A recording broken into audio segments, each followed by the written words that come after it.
నమస్తే, welcome to I witness news. ముందుగా headlines. CI రెచ్చగొట్టే వ్యాఖ్యలు చేశారు, నేను గట్టిగా బదులిచ్చా. ఎస్పీ వ్యాఖ్యలకు సమాధానమిచ్చిన మాజీ మంత్రి పేర్ని నాని.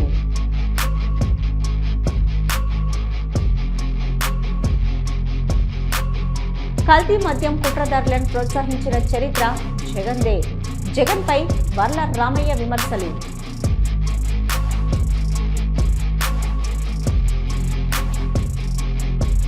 మాజీ మంత్రి పేర్ని నానిపై కృష్ణా జిల్లా ఎస్పీ విద్యాసాగర్ నాయుడు ఆగ్రహం. విధులకు ఆటంకం కలిగిస్తే చర్యలు తప్పవన్న ఎస్పీ. మచిలీపట్నం మాజీ మంత్రి పేర్ని నానిపై కృష్ణా జిల్లా ఎస్పీ విద్యాసాగర్ నాయుడు ఆగ్రహం వ్యక్తం చేశారు. ఆర్పేట సీఐపై పేర్ని నాని వ్యవహరించిన తీరు సరికాదన్నారు. సీఐ విధులకు ఆటంకం కలిగించేలా వ్యవహరించిన పేర్ని నానిపై చట్టపరమైన చర్యలు తీసుకుంటామని తెలిపారు. మచిలీపట్నం టౌన్ పోలీస్ స్టేషన్లో క్రైమ్ నెంబర్ 103/2025 అంటే రీసెంట్గా మెడికల్ కాలేజెస్ రిలేటెడ్ ఒక ధర్నా అయినప్పుడు దానిలో జరిగిన చట్టపరమైన వైలేషన్స్కి సంబంధించిన కేసు ఒకటి ఉంది. దాంట్లో భాగంగా దాంట్లో A8 మేకల వెంకట సుధాకర్ అలియాస్ సుబ్బన్న అన్న అతన్ని పోలీస్ స్టేషన్ పిలిపించడం జరిగింది. ఇంత ముందర అతనికి హర్నేష్ కుమార్ జడ్జిమెంట్ని ఫాలో అవుతూ 41A CRPC దాని కరస్పాండింగ్ సెక్షన్ ఆఫ్ BNSS కింద నోటీస్ ఇష్యూ చేయడం జరిగింది. అయితే నోటీస్లో కండిషన్స్ అతను ఫాలో అవ్వకపోవడం, నోటీస్లో ప్రిస్క్రైబ్డ్ చేసిన తేదీ రోజు అతను విచారణకు హాజరు కాకపోవడం వల్ల అండ్ ఫర్దర్గా it has come to our notice. కొన్ని వాట్సాప్ గ్రూప్స్లో పోలీసులు ఎవరైనా కనుక ఆధార్ కార్డ్స్ కానీ ఫొటోస్ కానీ ఎటువంటి విచారణ సందర్భంగా ఏమడిగినా సరే అవి ఇవ్వద్దు అని చెప్పి వాట్సాప్లో అతను ఒక మెసేజ్ సర్క్యులేట్ చేశాడని చెప్పి మన నోటీస్కి వచ్చింది.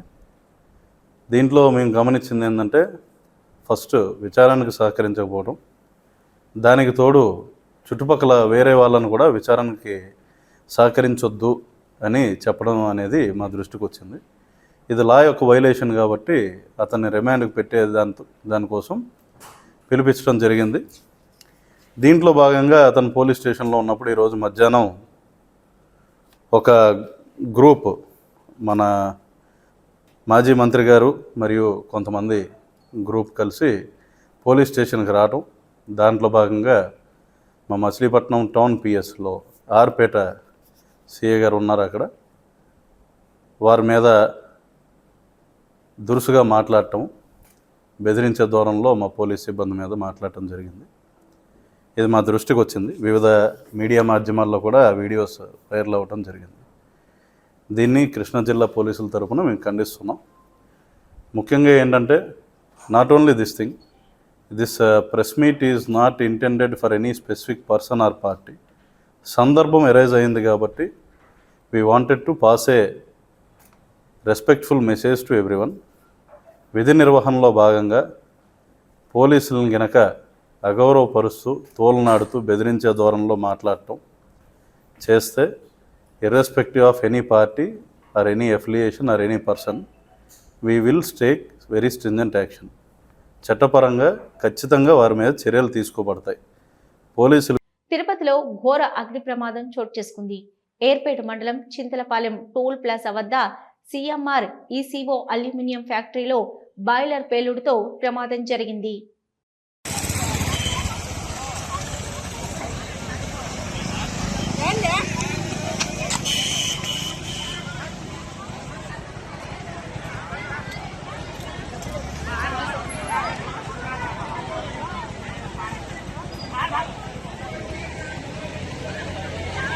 నన్ను సిఐ రెచ్చగొట్టాడు కాబట్టే నేను గట్టిగా మాట్లాడాను, అవమానిస్తే తిరగబడ్డానని అన్నారు మాజీ మంత్రి పేర్ని నాని. అడగలేదు, రిమాండ్కి పెట్టమనే నేను అడిగాను. అది కూడా స్మూత్గానే అడిగాను. వాళ్ళు పెడుతున్నామన్నారు, తొందరగా పెట్టండి, రేపు పెళ్ళి అని చెప్పాం. ఎప్పుడైతే చిటికెన్ మేయర్ గారి భర్తని చిటికెన్ నాగేశ్వరరావు అనే ఆయన్ని తమాషాలు చేయబాకని విలేకరుల సమక్షంలో మా అందరి సమక్షంలో ఇతను తోలనాడాడు కాబట్టి నేను తిరగబడ్డాం. తిరగబట్టం అంటే నేను దాడి చేయాల, కుర్చీలో కూర్చునే ఉన్నా, రెచ్చగొడతాకి లేచి నుంచుని నన్ను రెచ్చగొట్టినాడు. అయినా నేనే కుర్చీలో కూర్చునే మాట్లాడా. ఇది నువ్వు అంటావా ఎట్లా అంటావనే మాట్లాడాను. నన్నేం ఉరేయలేమన్నాడు. నువ్వు సుబ్బన్న ఉరేస్తావేంటి, నువ్వు సుబ్బన్న ఉరేయలేవు అని చెప్పాను. అతను ఐ పిచ్చిలో మాట్లాడాడు, నేను ఐ పిచ్చిలో మాట్లాడాను. మేము ప్రజా జీవితంలో 25 ఏళ్ళ నుంచి ఉన్నాం ఎస్పీ గారు. కావంటే ఇప్పుడున్న గుంటూరు ఐజీ గారు ఇక్కడ ఎస్పీ చేశారు. అన్నిసార్లు కంప్లైంట్లకు వెళ్ళాం, గ్రీవెన్స్లకు వెళ్ళాం. చెప్పండి మీకు కలబడితే అడగండి. పేరు నాని పోలీసుల మీద దాడులు చేసేవాడా, స్టేషన్కి వచ్చి ముద్దాయిలను వదలమంటాడా అడగండి. 100 మంది ఆఫీసర్లు ఉన్నారు, ఇక్కడ డిఎస్పీలు చేసిన వాళ్ళు ఉన్నారు. మేము అపోజిషన్లో ఉన్నప్పుడు చేశారు, రూలింగ్లో ఉన్నప్పుడు చేశారు. చట్టం తెలిసిన వాడిని, విచక్షణ తెలిసిన వాడిని. నేను కేసు నా మీద ఇప్పుడు బోలని కేసులు ఉన్నాయి, రాష్ట్రంలో చాలా చోట్ల కూడా ఉన్నాయి. నేనేం నేరం చేయలే, నాకేం తప్పుడు వ్యాపారాలు లేవు, నేను బ్యాడ్ క్యారెక్టర్ కాదు, నేనేం కూనీలు చేయను, మర్డర్లు చేయను, రౌడీజం చేయను. అవమానిస్తే తిరగబడతాను. మీ వాళ్ళు ఉద్దేశపూర్వకంగా కావాలని రిజర్వ్ ఎస్ఐ గారి చేతిలో ఫోన్ పెట్టాడు. వస్తా ఆయన మీడియాని తెచ్చుకున్నాడు, మాట్లాడాడు, రెచ్చగొట్టేట్టు మాట్లాడాడు. ఆయన లేడు. మేము వెళ్ళిన నేను ఎస్ఐ ప్రభాకర్ గారు, సుబ్బన్న ముగ్గురు వెళ్ళాం స్టేషన్లోకి. ఈ చిల్లబుడి స్టేషన్ నుంచి ముగ్గురు నడుచుకుంటాను వెళ్ళాం, మాట్లాడుకుంటా. మీరు చర్యలు తీసుకోండి తప్పి మీ వాళ్ళు చాడీలేని చర్యలు తీసుకోండి. వాళ్ళు చెప్పిందే మీరు నిజం నమ్మండి, తప్పేం లేదు. కాకపోతే వాస్తవాలు ఏంటో తెలుసుకోండి. నేనైతే సుబ్బన్ని మరొకసారి చెప్తాను, సుబ్బన్ని విడిచిపెట్టమని అడగలేదు, నేను తీసుకెళ్తానని అడగలేదు. ఇది అసత్యం. తొందరగా రిమాండ్కి పెట్టండి, రేపు పెళ్ళి ఉంది, పీటల మీద ఇట్లనే కూర్చోవాలి అని మాత్రం నేను గట్టిగా మాట్లాడాను, చెప్తే వాళ్ళు సరే పెట్టేస్తాం రిమాండ్కి అన్నారు. అంతకుమించి ఎప్పుడైతే మా మేయర్ గారి భర్తని అతను మాట జారాడో అక్కడి నుంచి మాత్రం కావాలని రెచ్చగొట్టినట్టున్నాడు, కావాలని మాట్లాడినట్టున్నాడు.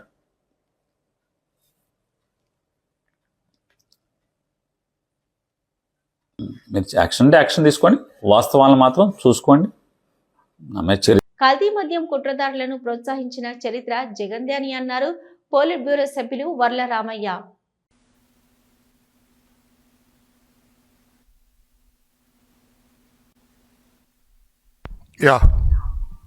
సార్ అందరికీ నమస్కారం అండి.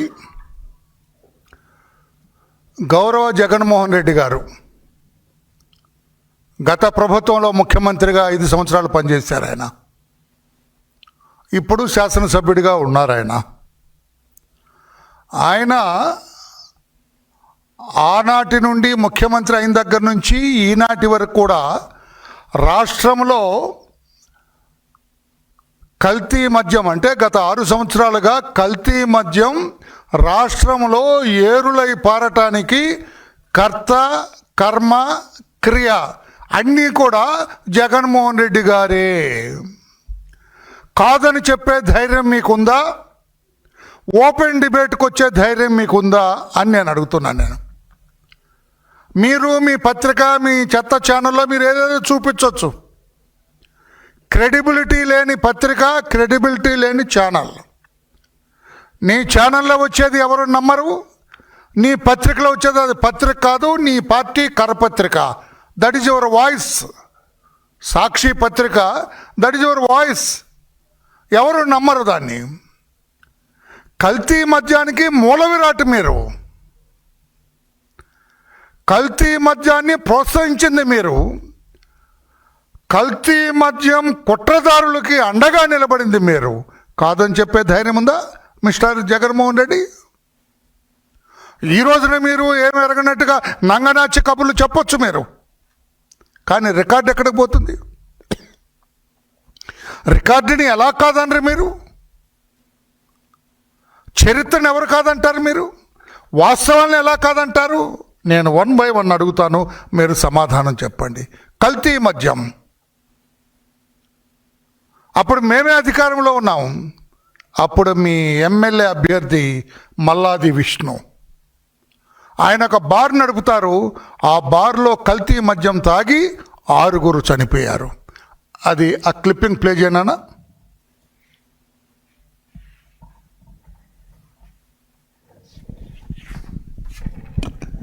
ఇక్కడ చూడండి, ఇక్కడ నేను ఎందుకు ఈ రోజున ఒక టీచర్ అవతారం ఎందుకు ఎత్తానంటే, మీరు నంగనాచి కబుర్లు చెబుతూ ఉన్నారు, తెలిసిన విషయాలు కూడా తెలియదు అంటున్నారు. ఏదైతే మేము పోలీస్ ఆఫీసర్లుగా ఉన్నప్పుడు ఈ సెటిల్మెంట్ గ్యాంగ్స్ ఉంటాయి, కర్ర తీసుకొని గట్టిగా చెబితే కానీ వినరు. నేను కర్ర తీసుకొని మిమ్మల్ని ఏం చేయలేరు కనుక ఈ కర్ర ఉపయోగించి మీకు అర్థమయ్యేటట్లు నేను చెబుతున్నాను. స్వర్ణాబార్లోనే కల్తీ పైన ఉంది, ఇక్కడ స్వర్ణాబార్లోనే కల్తీ. ఈ స్వర్ణాబార్ ఎవరిది? మల్లాది విష్ణు. మల్లాది విష్ణు ఎవరు? మీ నాయకుడు. కూటమి పాలనలో ఉత్తరాంధ్రలో అభివృద్ధి పరుగులు తీస్తుందన్నారు టీడీపీ రాష్ట్ర అధ్యక్షుడు పల్లా శ్రీనివాస్.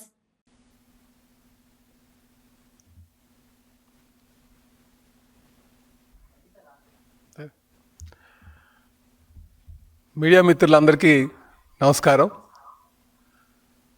మా ఆహ్వానం మేరకు విచ్చేసినటువంటి మీడియా సోదరులందరికీ కూడా ధన్యవాదాలు తెలియజేసుకుంటూ,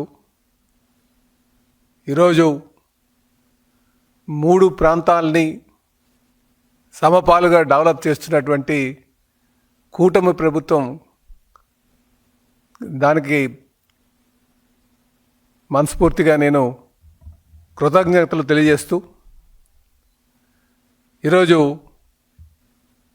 అనేక కంపెనీస్ని, అటు టీసీఎస్ కావచ్చు, అలాగే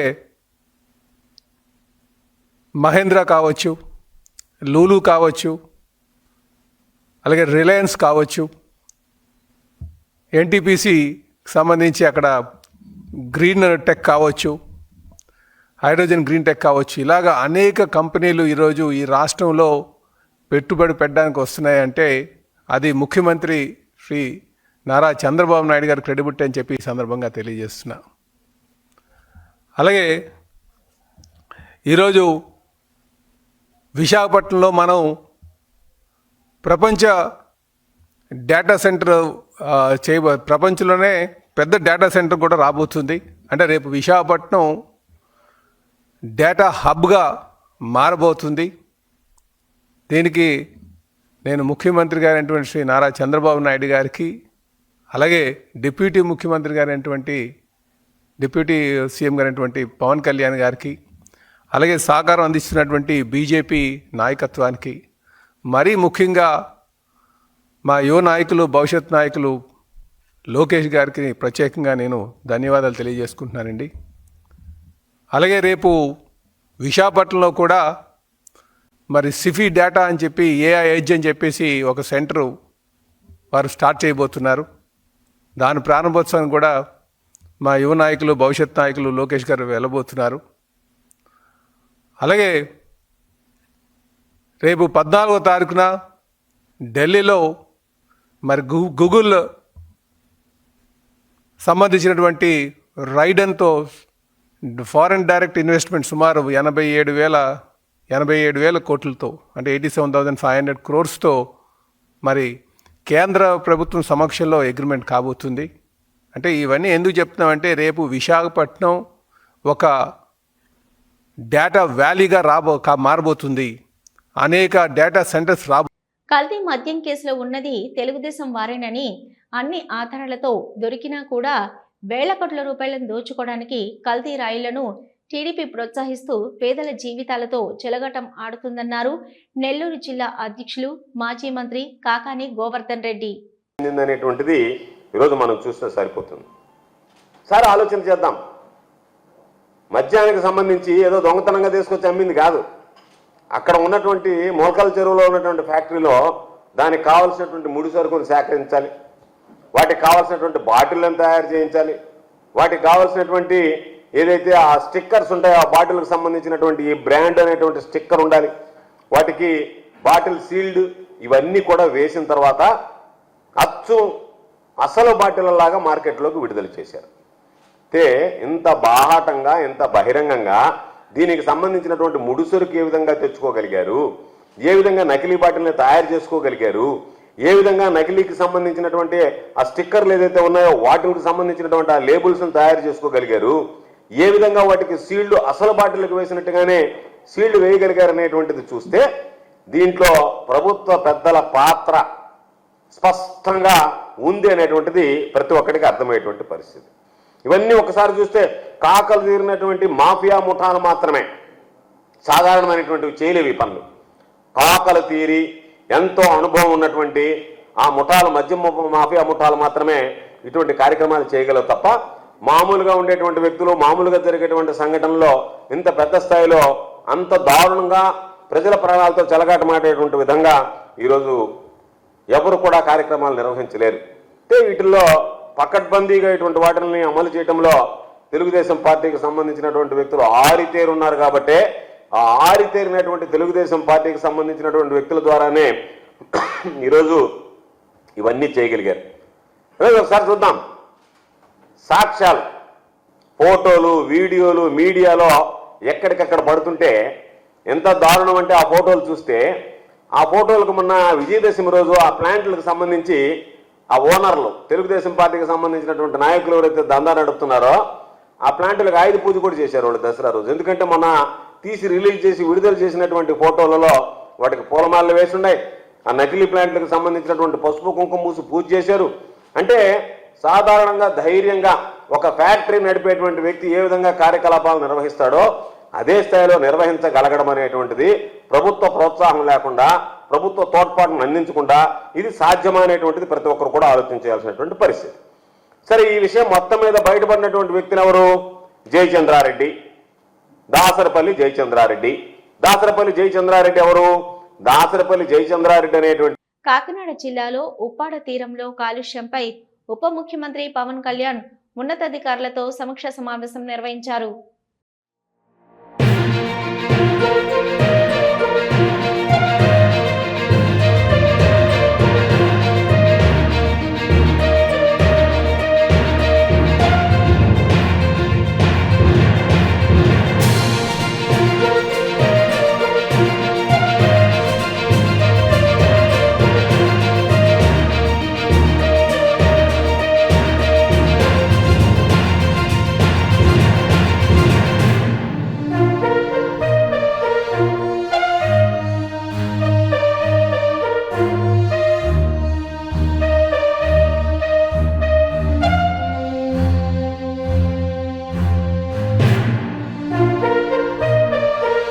తిరుమలలో శ్రీ వెంకటేశ్వర స్వామి వారిని నటి హరితేజ దర్శించుకున్నారు.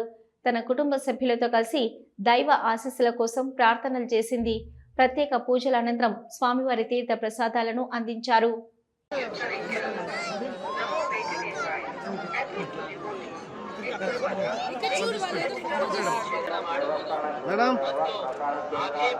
మేడం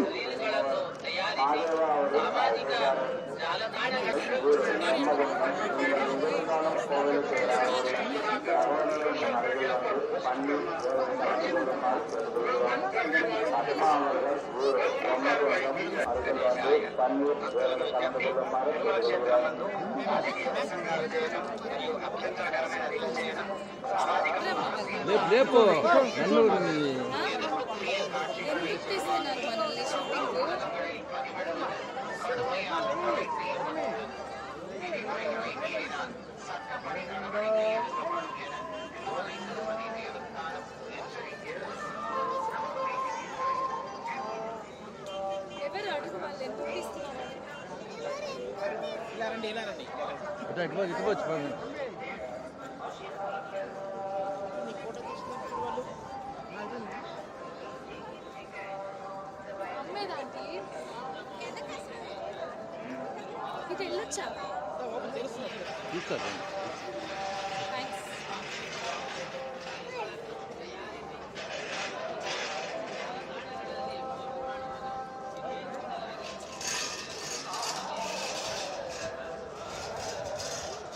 బ్యాక్ వాకింగ్ భలే ప్రాక్టీస్ చేశారు.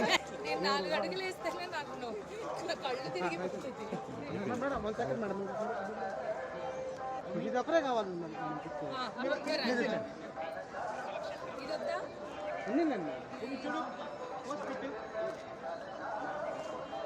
శ్రీకాళహస్తీశ్వర ఆలయంలో శనీశ్వర స్వామికి అభిషేక సేవ నిర్వహించారు.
ఈ వార్తలు ఇంతటితో సమాప్తం. తిరిగి వార్తలతో మళ్ళీ కలుద్దాం. అంతవరకు సెలవు.